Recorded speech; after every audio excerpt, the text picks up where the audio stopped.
Urgente, Trump deu um fora na Rússia. Moscou não esperava ouvir essas palavras de Washington. É um fiasco total para Putin. Em Pequim, Xi e Trump assinarão a decisão sobre a Ucrânia? Choque! O fim da guerra será anunciado em poucos dias. O ditador russo está em pânico. O lendário Sarmat explodiu. A ameaça nuclear saiu do controle. Até os russos estão zombando de Putin pelos fracassos. Toda a verdade veio à tona agora. O Kremlin está em chamas, um incêndio sem precedentes. O território russo explode mesmo sem drones ucranianos. Começou, a infraestrutura de petróleo finalmente cedeu. E tudo isso aconteceu agora mesmo. Olá, eu sou Darina Gutskow e estamos começando. O Kremlin certamente não esperava por isso. Trump praticamente riscou a Rússia da lista de superpotências. Em sua declaração, ele citou apenas 2 países que definem as regras globais, os EUA e a China, ignorando a Rússia. Nós somos 2 superpotências, nós. O país mais forte da Terra em termos de poderio militar. A China é a segunda, quem sabe, mas nós estamos em um nível que ninguém chega perto. Um sinal claro. O Kremlin perde recursos na guerra e na propaganda barulhenta. O mundo vê a Rússia cada vez menos como um jogador igual. E tudo isso ocorre durante a visita do líder americano à China. Trump levou a Pequim o acordo final sobre Kiev. A declaração só aumenta o interesse na decisão que pode ser tomada nos próximos 2 dias. Sim, o fim da guerra na Ucrânia eu acho que está muito próximo. Além disso, o chefe da Casa Branca garantiu que não há acordos com Putin para ceder o Donbas à Rússia. Note que antes o Kremlin exigia a retirada total das tropas ucranianas de Donetsk e Luhansk para negociar. Agora Moscou recebeu um sinal público claro. A chantagem não funciona mais. A união das superpotências pode acabar com Putin de vez. Desesperado após o desfile fracassado, o Kremlin tenta vender o mito do seu míssil invencível. Putin, atenção, colocou o Sarmat em serviço de combate pela 10ª vez. O Ministério da Defesa russo relatou um teste bem-sucedido de um míssil balístico em Kamchatka.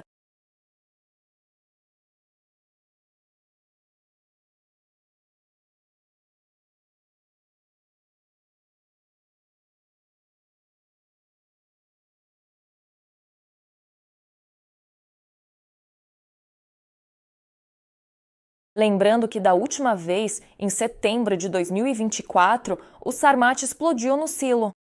Agora Moscou é praticamente forçada a retomar os testes do míssil que tentam finalizar desde 2011.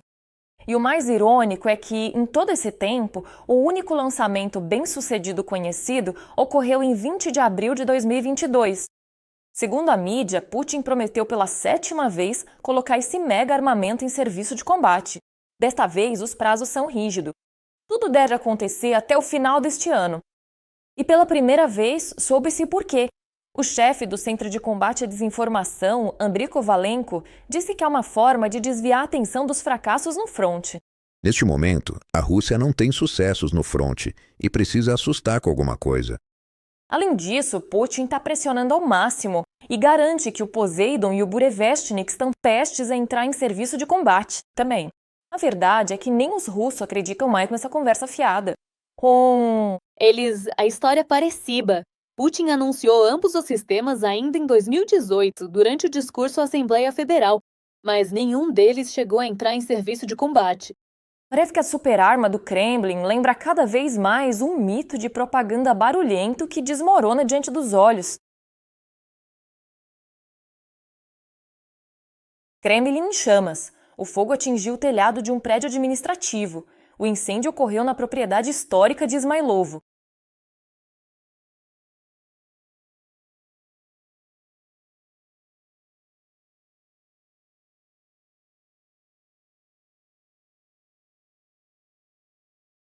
A área do incêndio no prédio da rua Vernizazanhaia, em Moscou, aumentou para 1.000 metros quadrados, informou a TASS, citando o Ministério de Emergências. O incêndio recebeu o 3º nível de complexidade. Ao mesmo tempo, um dos maiores centros da Transneft pegou fogo no Baskortostan. Nas redes sociais, afirmam que o incêndio ocorreu por violação do processo tecnológico em uma estação de bombeamento. Como vemos, os russos têm tudo sob controle de novo, mas algo queima seriamente perto do porto de Tamã. As autoridades de Krasnodar falaram em destroços de drones que teriam caído em uma empresa no vilarejo de Volna. No entanto, imagens de um grande incêndio na área do porto já circulam na rede.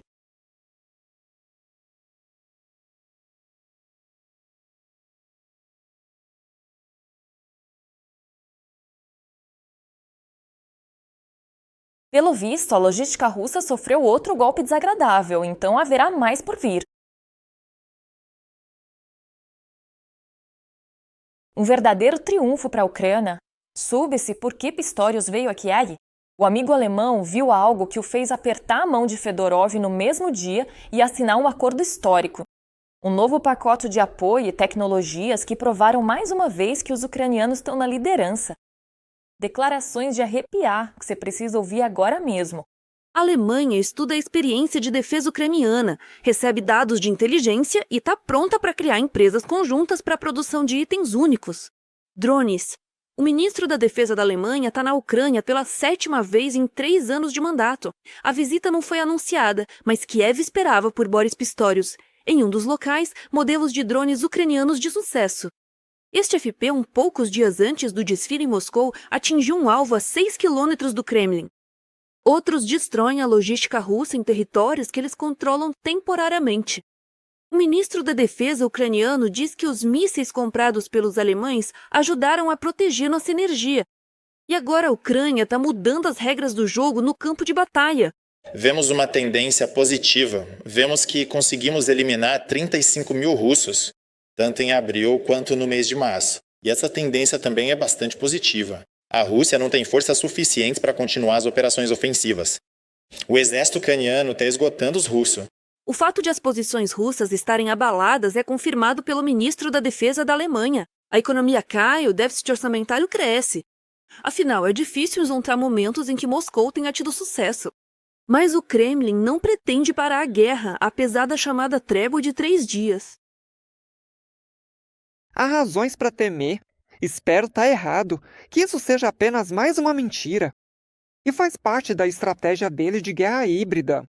Putin joga com cartas marcadas.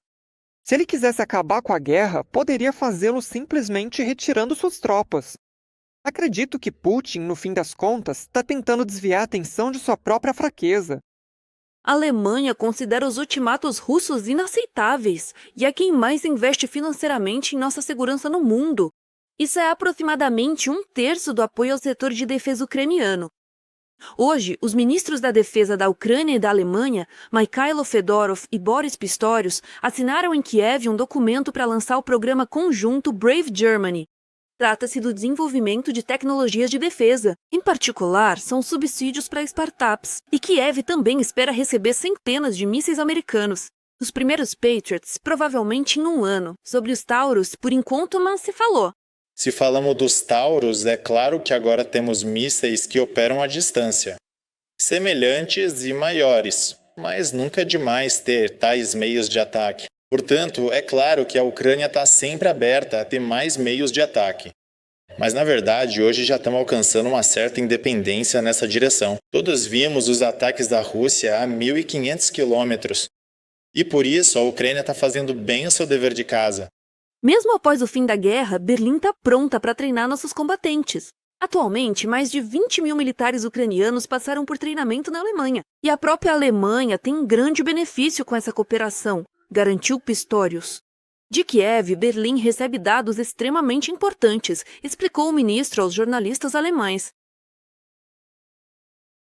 Os dados que a Ucrânia coletou no campo de batalha nos últimos 5 anos com a ajuda de meios de defesa aérea, drones, veículos de combate e manobras, e o mais importante, aqueles gerados pela guerra digital, são dados que ninguém mais possui. E não aprender com eles seria uma atitude negligente com a segurança da Europa. Ao final da coletiva, o convidado alemão exibiu um presente. A camiseta Alemanha Corajosa é mais um lembrete da importância mútua entre os países. Oshaico, Viktor Zelenkov, Fatos ICTV, Notícias Unidas. Neste momento, surgiu algo chocante. O segundo maior exército do mundo está acabando. O Kremlin está indo a esquelos. Estudantes estão sendo enviados aos montes para o fronte. A chamada OMI chegou bem perto de cada russo. O sistema da grande e invencível superpotência está falhando e não dá mais para esconder. O que virá a seguir? Será que o homem do bunker começará a enviar mulheres russas para a linha de frente? Vejamos! Este é o site da prestigiada Universidade Estadual de São Petersburgo. Bem na página inicial, eles oferecem informações sobre o serviço nas tropas de sistemas de drones. Prometem aos alunos licença acadêmica, uma profissão do futuro e uma compensação bem generosa. Salário de $2.000 por mês e 50 mil de bônus inicial. É um dinheiro que um russo comum precisaria economizar por anos, se não décadas. Vejam como o vice-reitor da universidade promove o serviço em uma reunião com os alunos.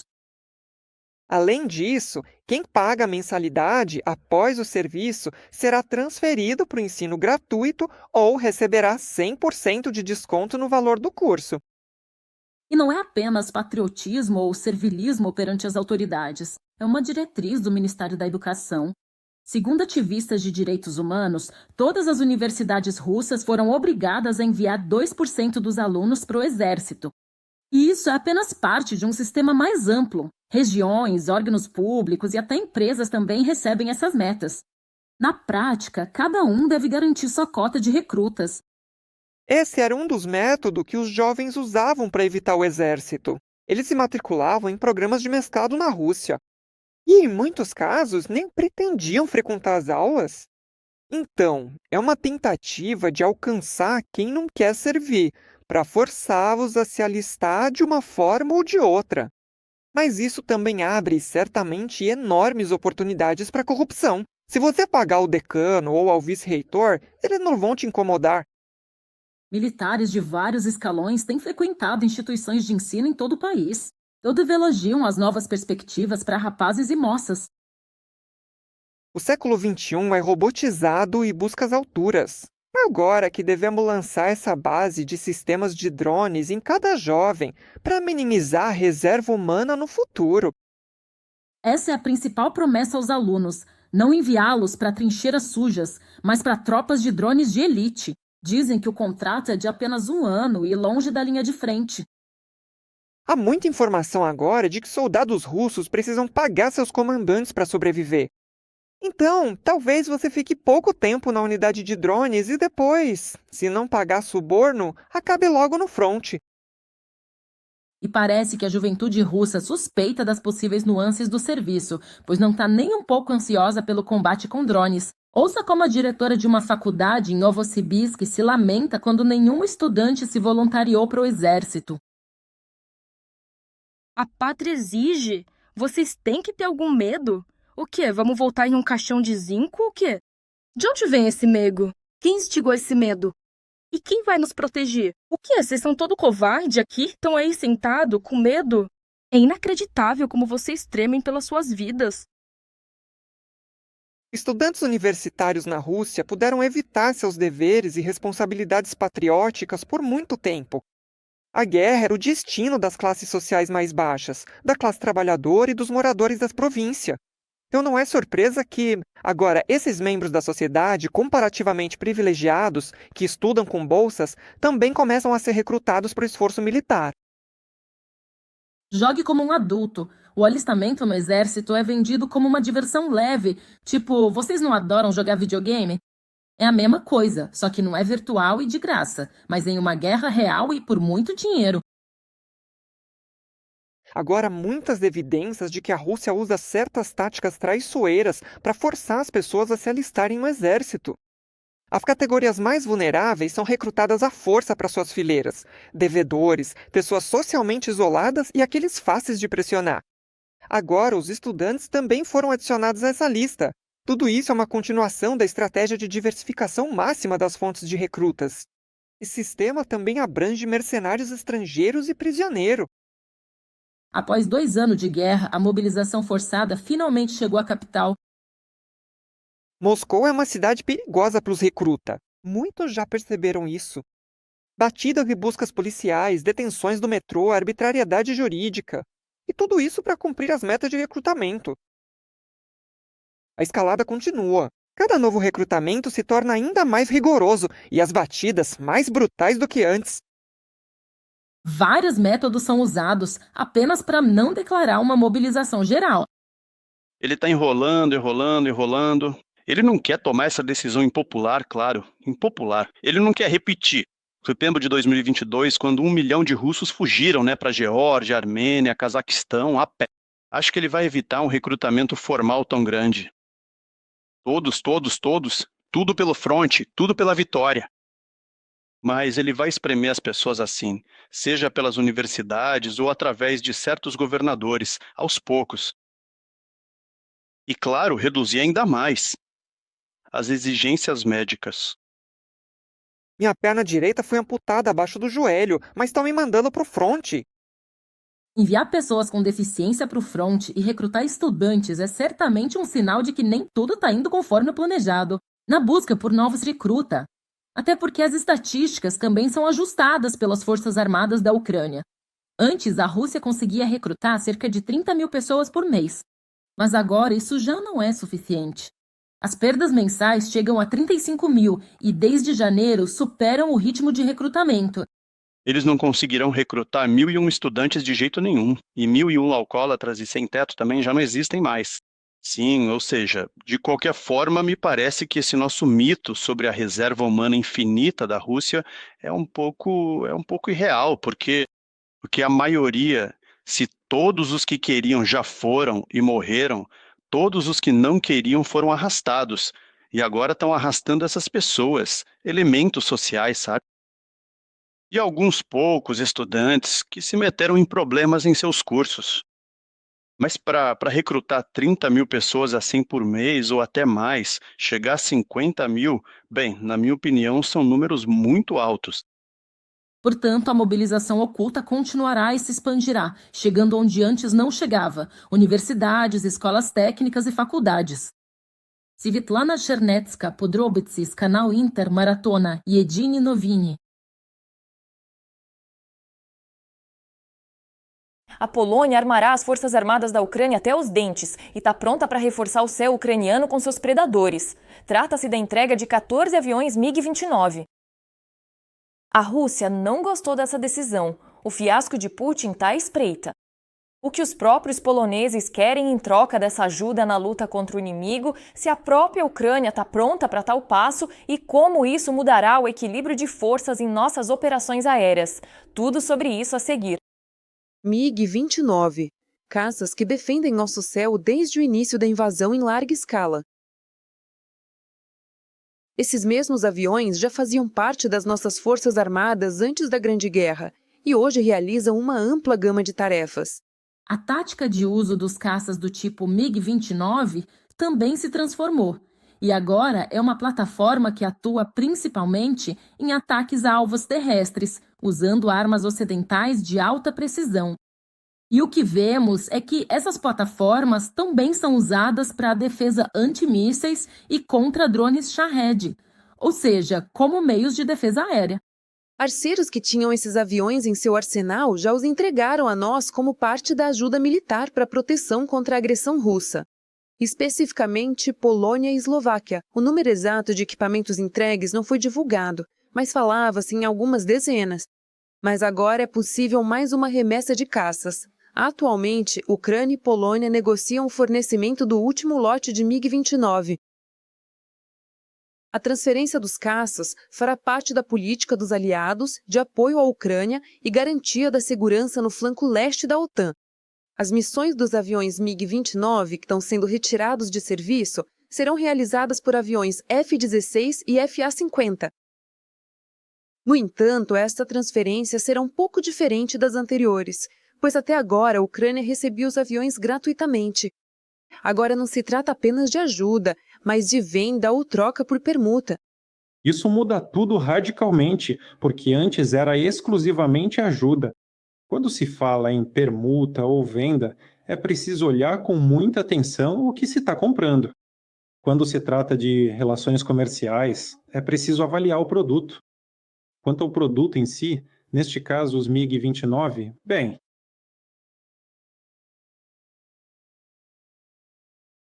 A Polônia pode vender essas máquinas, porque, como o próprio Estado-Maior das Forças Armadas polonesas escreveu, eles as estão retirando de operação. Segundo especialistas, pode se tratar dos últimos 14 caças MiG-29 que restam na Força Aérea da Polônia. Segundo os dados disponíveis, são 11 aviões monoposto e 3 biposto. No entanto, o estado deles continua sendo uma questão importante, pois deve-se considerar que os próprios poloneses, segundo informações, queriam operá-los até 2026. E a formulação oficial de que os caças já atingiram o tempo de serviço operacional previsto significa que eles têm um mínimo de horas de voo restantes e podem muito bem exigir reparos antes de começarem a operar na Ucrânia. Eles foram, bem, modernizados para os padrões da OTAN. Essa tal modernização para os padrões da OTAN dizia respeito apenas aos sistemas de navegação e comunicação. Colocaram uma tela na cabine, ou seja, não tem só os chamados reloginhos, tem uma telinha também. Ou seja, do ponto de vista de capacidades, essas máquinas não podem, de forma alguma, usar qualquer outro armamento, ou de outra forma que não seja dos que já estão na Ucrânia. Para a Ucrânia, esses aviões ainda serão úteis, dizem especialistas, pois mesmo fora de operação, podem servir como doadores para outros aviões. Para nós, de qualquer forma, isso será útil para renovar a frota soviética antiga, porque, bem, nossos aviões, toda a aviação pós-soviética, principalmente os MiG, como o MiG-29, o Su-27, o Su-25, o Su-24, desde o início da invasão em larga escala, nesses quase 4 anos, eles realizaram, bem, tiveram um número muito grande de horas de voo. Muitos desses aviões que estão em uso agora já precisam, de fato, ser substituídos por máquinas simplesmente menos desgastadas. Em troca de seus MiGs, os poloneses indicaram que querem obter certas tecnologias na área de sistemas não tripulados e mísseis. Afinal, a Ucrânia é um dos poucos países da Europa que possui seu próprio exército de drones de longo alcance que podem percorrer milhares de quilômetros e mísseis. E o que é crucial, essas tecnologias foram testadas em condições reais de combate e mostraram resultados. Para nós, isso é um caminho gradual e correto. É a integração no complexo industrial militar europeu, o que também, se olharmos de forma mais estratégica e visionária, quanto mais militar, o complexo industrial dos países da Europa e a Polônia agora está investindo muito nisso. E isso estabelece cooperação para nós, é um acesso extra a tecnologias, incluindo capacidades de produção. Quando a troca ocorrerá e em que quantidade, ainda não se sabe ao certo. No entanto, tudo dependerá do estado dos próprios caças. Vladislav Velenko, My Ucrânia, Maratona, Notícias Unidas. Com isso, encerramos a nossa edição. Continuamos agora mesmo acompanhando os fatos mais atuais para contá-los a vocês em primeira mão. Não se esquece de se inscrever. Até a próxima!